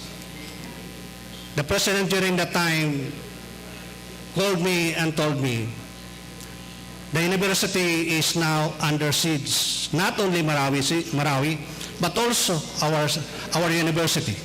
The siege here is the battle of the minds. The battle of the minds. The ideology of terrorism, the ideology of violent extremism is now creeping into the university, and the victims may be our students. With this kind of challenge, I told the president, I will do everything. I'll do everything. And of course, I could not do it alone because there were members of the committee. I'd like to mention Mambika, one of the pillars of that committee, and of course, Ma'am Sir. Sino pa yung nandito, sir? There are still many of those members of the committee have already retired. And I think we were only few left. And Sir is one of the, I think the youngest of the members of the committee. I could not forget those moments that we experienced conflict among ourselves. We keep on fighting each other. But the fight was more on how to make things right. And it's more on the battle of ideas. And it's even going to the point of some personal, because I think there were 15 of us in the committee. I could not forget being the chair of that committee, what would I do when the members are falling apart because sometimes you'll be hitting. But I could not forget the mandate given by the president. We are here to make our students safe. And with the work of the committee, and even though there were so many challenges, we were able to overcome. And then maybe you have heard the first time our university is created for that purpose, a peace university. We have now what's called FPE 101, Fundamentals of Peace Education, which is now a requirement to all our students for them to graduate. And through the efforts of the committee, and of course with the university officials, down to going up to the Board of Regents, we made that mandatory. And I have that kind of course, with the committee, we are so happy that all our efforts, despite those challenges, we were able to manage and able to have that program. I'm hoping that the university will thrive more and to become more than what has been created. A dream that each one of us maybe some of you, my colleagues, no, in this tribute, would have to dream big. And I would challenge, and I would like to share to everyone, especially to the leadership of the university, to do more and to make our university great and great again. Thank you very much.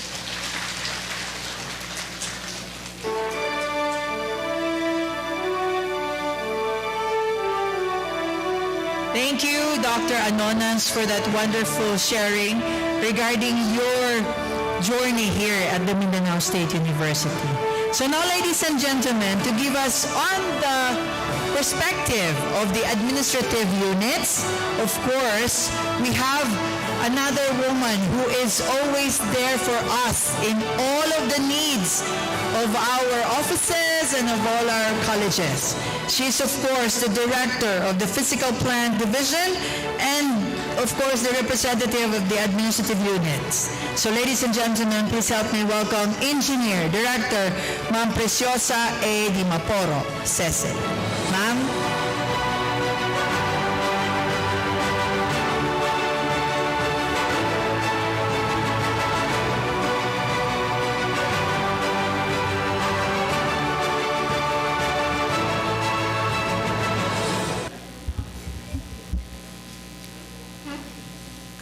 Bismillah. Our beloved System President, Attorney Basari Di Makuta Mapupuno, Guest of Honor, Civil Service Commission, Marawi City Field Office, Director Sandra Arnica Osman, distinguished officials, deans of the different colleges, and directors of the different units, my fellow awardees, guests, Assalamu alaikum wa rahmatullahi wa barakatuh. How time flies. It is as if only yesterday that I jokingly asked my college professor, the late Engineer Fortunato Alfeche, if he would have me work as one of his apprentices in the MSU special projects. And now I am making this loyalty speech. Is it 40 years or more already that I have served my alma mater? Where did all the years go? I can't believe that I have come this far and soon will be retiring. I still love serving MSU despite the challenges. And I am happy and fulfilled to have served this institution that has nurtured and prepared me to become what and who I am today. I love this institution that has become my home and my refuge. I'm sorry. Where all my children finished their degrees, where friends and friendships are forged. Let me walk you briefly through the years that I've been here, working in MSU, because I believe that working and serving my alma mater was all predestined. It was predestined because after graduation and taking the board exam, I had other plans in mind. I came back to MSU just to get my credentials. I was planning to pursue a graduate program in engineering, and MSU was nowhere in my plans. But Allah, all glory be upon Him, has another plan and purpose for me. In coming back to MSU, I met my professor, Engineer Fortunato Alfeche. May he rest in peace. Inside a bus. Of course, kamustahan and kwentuhan. Out of nowhere, I jokingly blurted if he would hire me as one of his apprentices. And without second thoughts, and to my surprise, He replied for me to report to the project site the next day. I just can't believe my luck, or was it fate? To be hired instantly inside a bus. The project site was the ongoing construction of our sports complex then. That was in June 1, 1982. And that was the start of my journey as an MSU employee. I couldn't believe my luck when my professor instantly hired me and put his trust in me when I am not one of his brightest students back then. I can still remember in his class, we students would all be fidgety and apprehensive waiting for his class to begin because he was fond of asking questions out of nowhere. He had also this loud booming voice that he can be heard in the whole of engineering building, that if one cannot answer his question, the whole of engineering student populace would hear it. That would be an embarrassment. He would assign several chapters in our textbook for us to read, to be discussed in the next meeting. But Engineer Alfecci has never been a predictive person. On the next meeting, he would discuss and ask questions on an entirely different topic. Of course, his students, or was it only me, would be staring at him blankly, or if we have an iota of idea of what he was discussing and asking about, all thoughts would just fly out of the window due to nervousness and apprehension. One time, he asked in a loud voice, looking at me, he said, "Rebecca, discuss how a super elevation would affect a driver's speed in a highway," or some such thing. Of course, I did not answer, because for one, I am not Rebecca. And for another, I was too nervous to answer. Anyway, another time, he bellowed, "Agreda," and asked another question. Of course, I did not answer, because he was looking at another classmate of mine, not to me. Maybe his mind was muddled in that bus and kept confusing me with my classmate Rebecca, because that may be the reason why he instantly hired me. Or was it fate? Thanks to the late Engineer Fortunato Alfecci, my mentor, my idol, for opening the door to work and serve MSU. I started as a daily wage worker with a salary of 25 pesos per day. That was in June 1, 1982. After the release of our board exam on the following day, June 2, 1982, my salary increased to 30 pesos a day. I could never be more happier. I had many opportunities to work at other companies, but fate decided that I work for MSU. The very day I started work at PPD in August 1983, I was also notified to start work at NTC Agus 1 project. But the notice was an hour late. I had already reported to work at PPD. That was fate or destiny, I believe.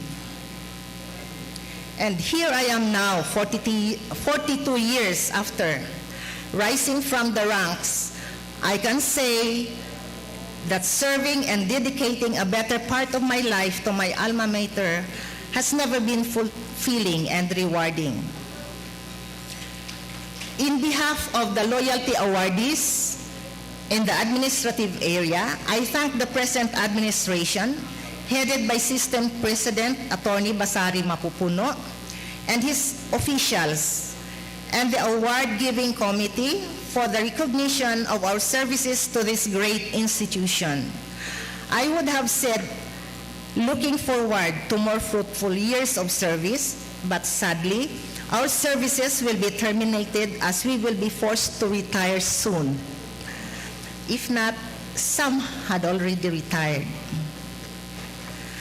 I am also thanking our fellow employees who have worked with us pace by pace, shoulder to shoulder, in achieving our common goals and shared visions.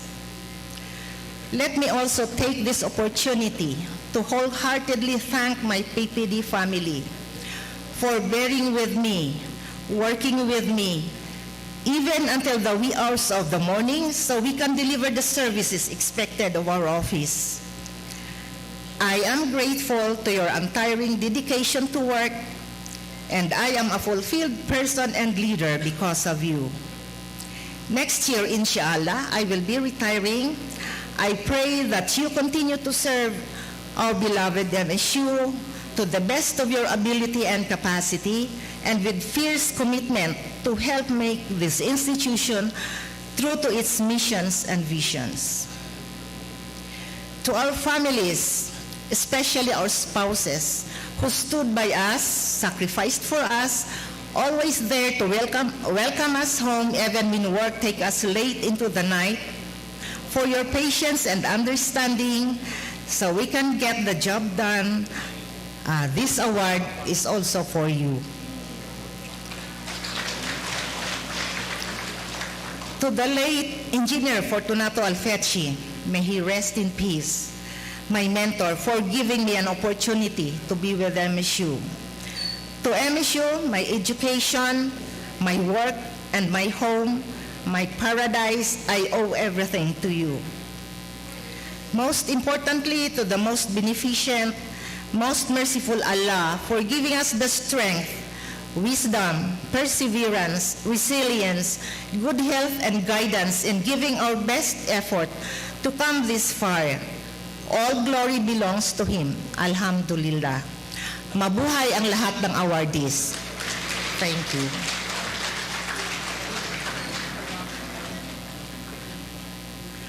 Alhamdulillah, alhamdulillah, alhamdulillah. Thank you, Ma'am Preciosa Di Maporo, for mentioning that you are actually there all the time for even on the wee hours. That's very true. We are a witness to that, especially during Foundation Day celebrations. So thank you very much for that, Ma'am Preciosa. And to all of you, we all know that retiring, or just say retire. No? So we just want to retire, recalibrate ourselves. So ladies and gentlemen, an intermission number, a surprise one, is actually prepared by the Office of the President together with the Seniors Council to serenade all of you. So ladies and gentlemen, please help me welcome the committee members and the Office of the President staff. A round of applause, please. Music, maestro.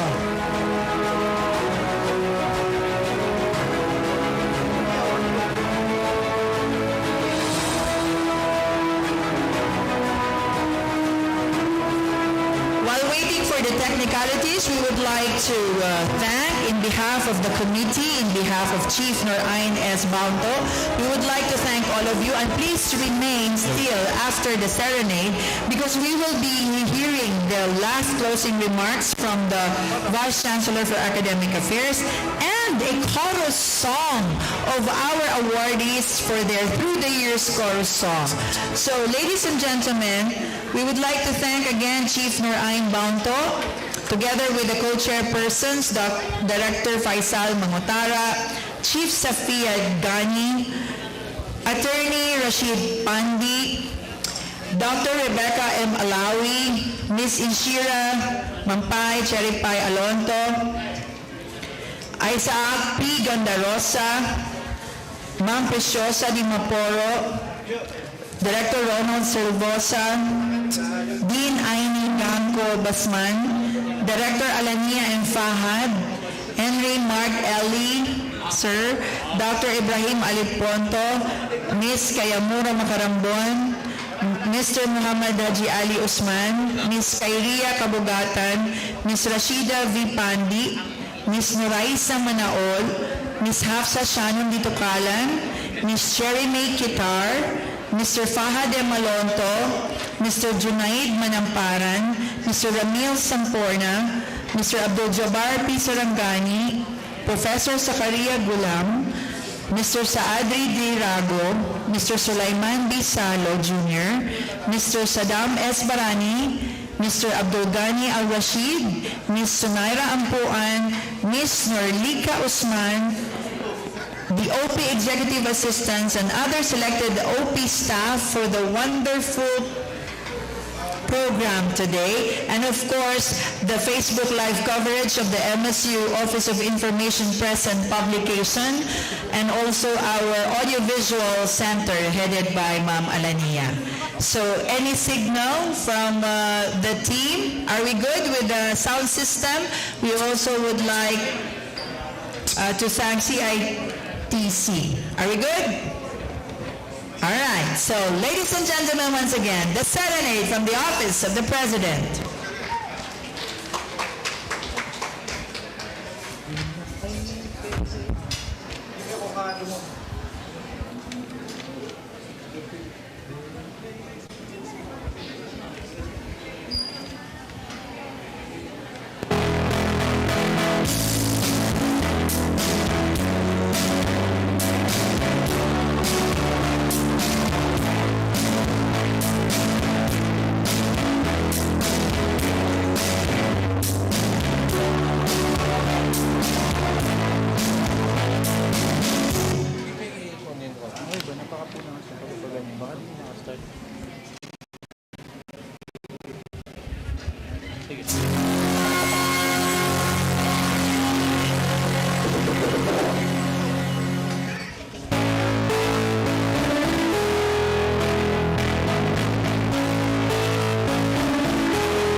For people and friends.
Ulit.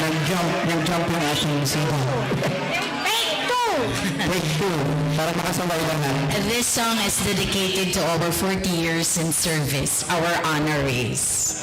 So you can sing with us.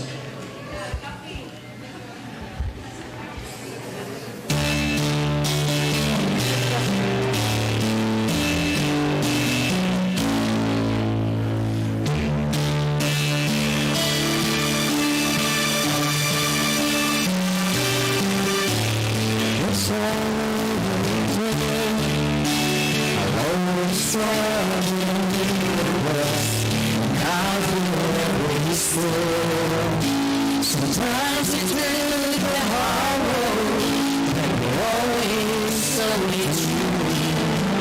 If I were only one person, I wanted to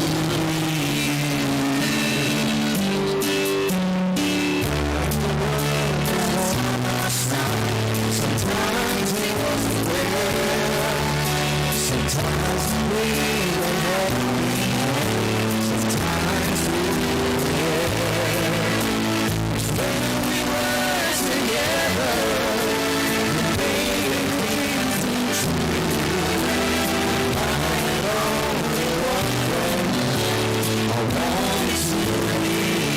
Sa lahat na nakakaalam, please.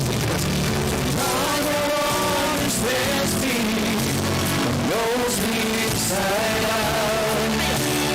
Love keeps me together, leaves without a doubt.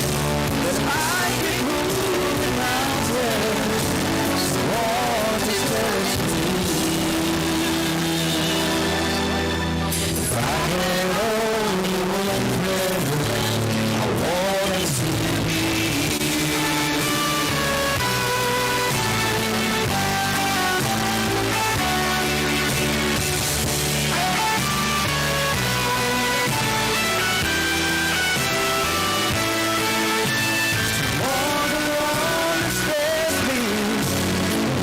Me inside out, keep me together, leaves without a doubt.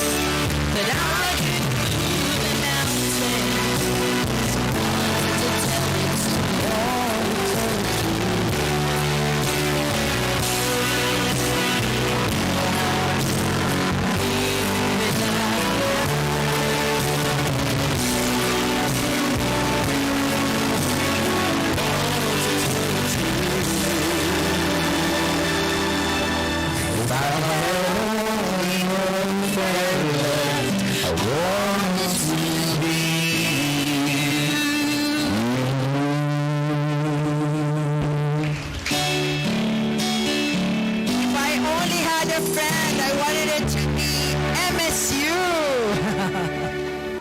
Congratulations, everyone.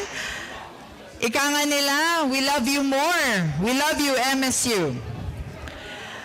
So ladies and gentlemen, let us settle down so we can listen to the last inspiring message and at the same time the closing remarks from our very own Vice Chancellor for Academic Affairs. So ladies and gentlemen, please help me welcome Dr. American G. Cabarro.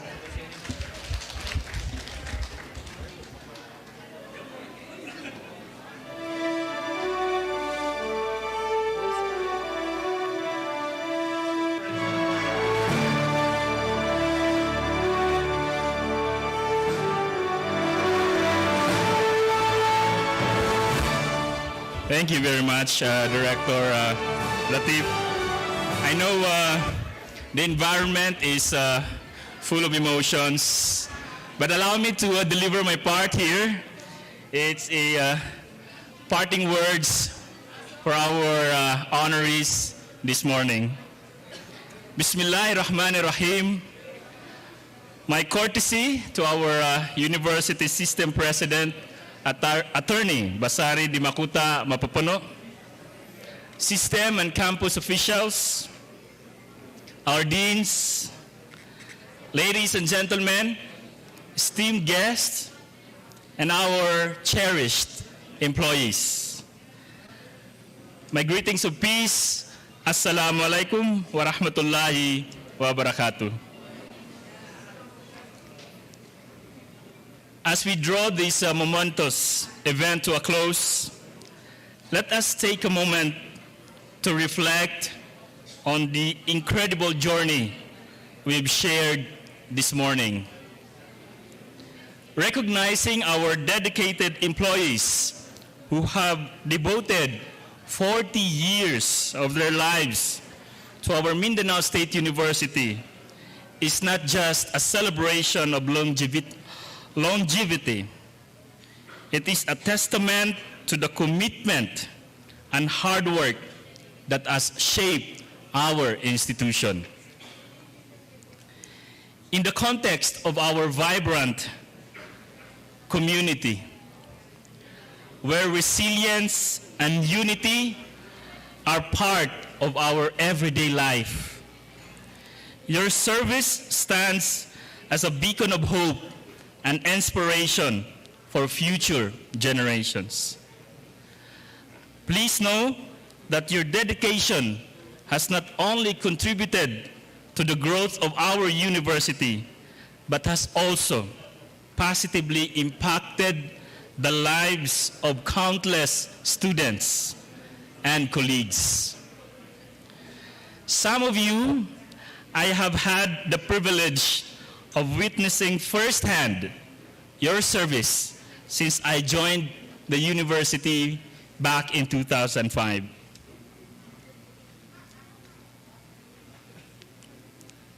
Two of our honorees actually are members of our department. Allow me to mention them, Ma'am Glo and Ma'am Janet. And of course, everyone, as the Vice Chancellor for Academic Affairs, I have had the opportunity to work with you all. Your passion for teaching and your commitment to nurturing the next generation of leaders in our area is truly inspiring. In fact, some of you have been recognized in the latest Rawatan, a testament to your undying love for education and your significant impact on our students' lives. In Islam, we find great wisdom in the teachings of our Prophet Muhammad sallallahu alaihi wasallam, who said, "The best of people are those that bring the most benefit to others." This profound hadith reminds us of the value of dedicated service and the impact we can have on one another's lives. Your commitment to this institution embodies this spirit, as you have dedicated your skills and passion to uplift our community and empower our students. At this point, I would like to extend my heartfelt gratitude to the working committee who just rendered us a very beautiful song, who tirelessly organized this event. I think they deserve an applause. Thank you for your commitment to honoring those who have given so much to our university, our community. As we conclude this event, let us carry forward the spirit of camaraderie and gratitude that filled this pavilion this morning. May we continue to support one another in our journey, just as our honorees have supported our university through the decades. Thank you, everyone. Lunch is served. We can now enjoy our lunch. Thank you again for being part of this special celebration. Thank you very much to our president for having this very important event. Let us look forward to many more years of service, growth, and success together. Maraming salamat po at magandang araw sa ating lahat. Magandang araw at maraming salamat din po, Vice Chancellor. At sa inyong lahat, Brace yourselves for the chorus song to be given to us by our awardees, the honorees, for their Through the Years. I think they will be standing and singing the song with us as they see their photos from the past to the present.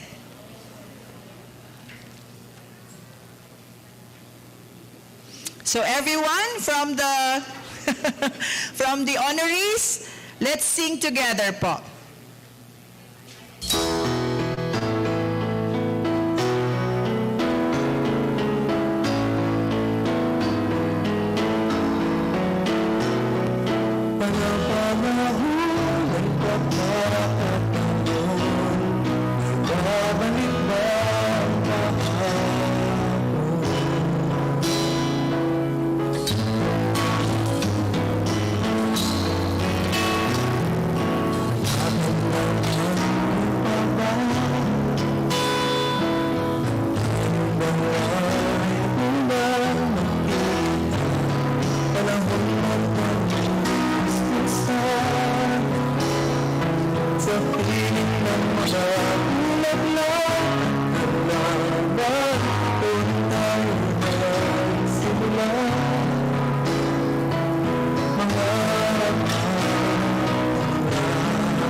Panahon ng pagkakataon, may babalik bang kahapon?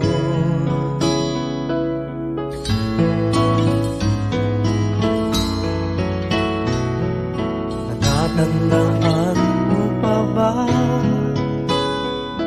nang tayong dalawa'y unang magkita? Panahon ng kamusmusan sa piling ng mga bulaklak at halaman, doon tayo nagsimula mangarap at tulad.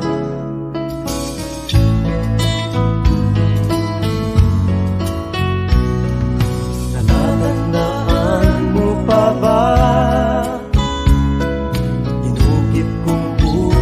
sa punong mangga at ang inalay kong gumamela,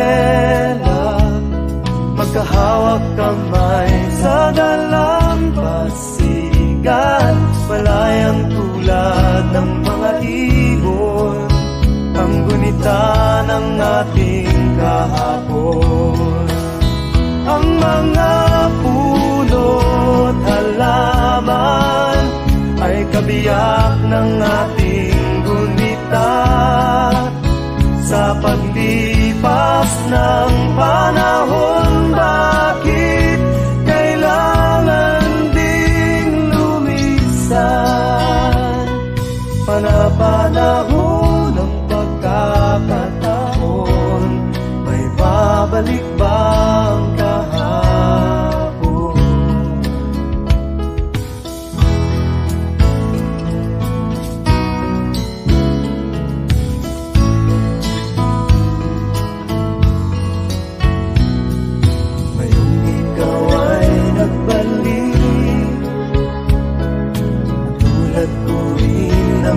Pananabik, makita ang dating kanlungan, tahanan ng ating tula at pangarap, ngayon ay naglaho na.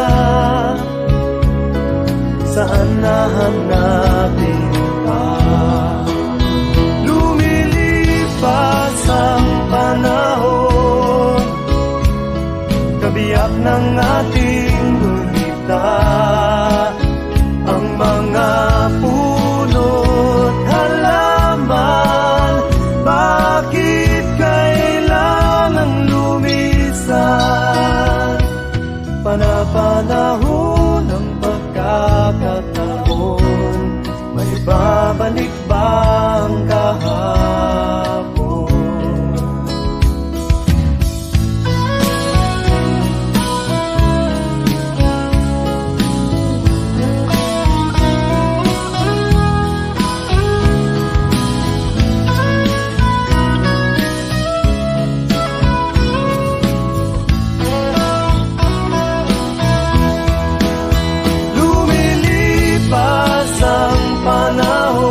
pagkakataon, may babalik ba ang kahapon?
Salamat po. Continue your lunch. And this is your host once again, Sir Haila Latif Yusuf. And in behalf of OIPP, we are now signing off from our Facebook Live coverage. Thank you very much.